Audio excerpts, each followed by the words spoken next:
Good morning students, myself Lakshmi Verma. Today we are going to start semester 1, class 4, social science, a new chapter, chapter 1, life in the mountains. Before jumping on the chapter, we should understand the introduction or the position of India on the world map. We all have seen the word India on pictures in our previous classes. So with this help of this map, we can understand the position of India. As we all know that India is a part of the Asian continent and India is the 7th largest country in the world. India is surrounded by water from its three sides. यहाँ देखेंगे हम, here we are having the Arabian Sea, है ना. तो ये जो हमारा coast है, this is surrounded by Arabian Sea. If we look here, यहाँ पर India is having the Indian Ocean and here Bay of Bengal. तो जब तीन साइड से कोई जो लैंड है वो तीन साइड से जब वाटर से सराउंडेड होता है, that is known as peninsula. So India is also known as a peninsula क्योंकि ये तीन साइड से यहाँ पर और यहाँ पर तीन साइड से वाटर से सराउंडेड है. अगर हम डायरेक्शन की बात करें, so this is the southern direction. South में in the southern direction we are having Indian Ocean. Here in this direction, which is also known as southern east direction, this India is surrounded with this much of water which is known as Bay of Bengal. यहाँ देखेंगे Arabian sea है. यहाँ Arabian sea we are having. यहाँ गुजरात से लेके हमारी जो boundaries हैं केरला तक, साउथ तक, ये पूरी सराउंडेड है अरेबियन सी से. So these are the coasts of India. Coastal plain कहेंगे हमें. ये कोस्ट है हमारे इंडिया के.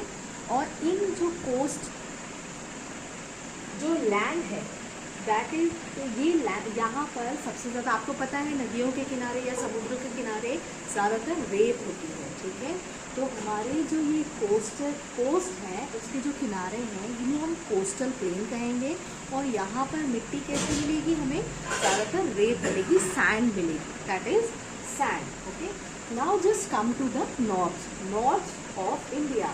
North side is protected from the cold winds. ठीक है, जो हमें नॉर्थ साइड में कोल्ड विंड्स आती होती हैं दूसरी कंट्री से, and as well as the enemies that are coming from the neighboring countries.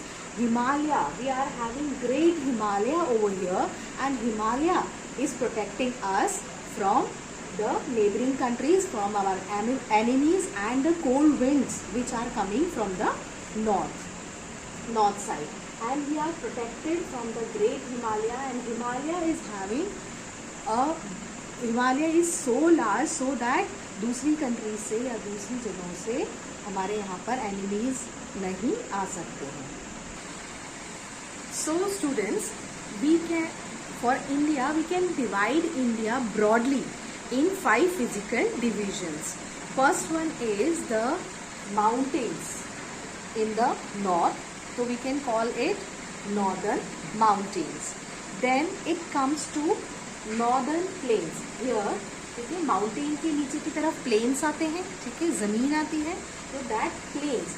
तो the second part is northern plains. Now just come to this place. ठीक है, इंडिया का जो फिजिकल डिवीजन है यहाँ पर उसके हिसाब से हमारे पास पठार है, प्लेट्यूज हैं.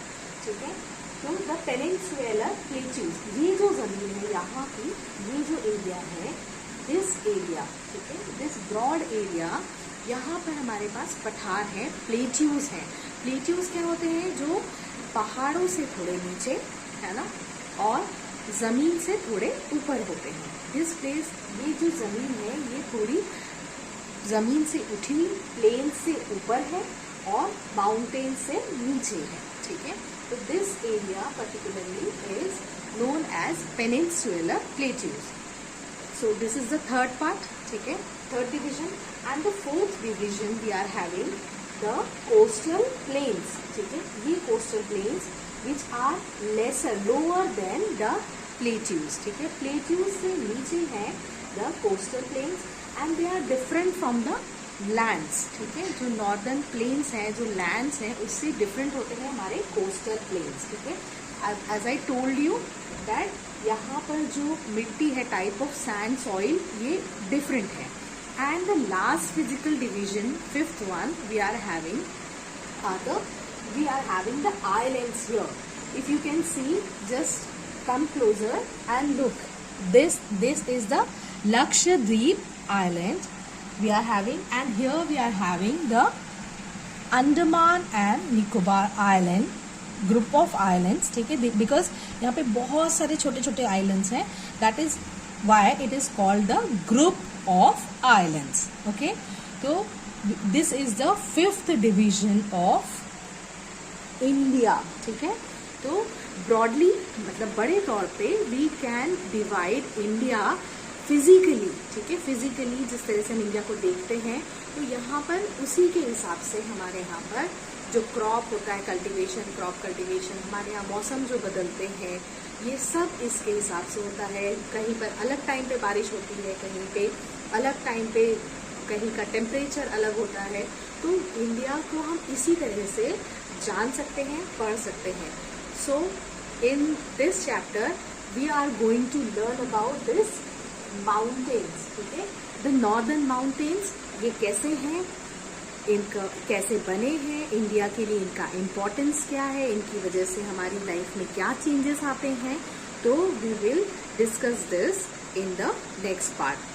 Till then, thank you very much.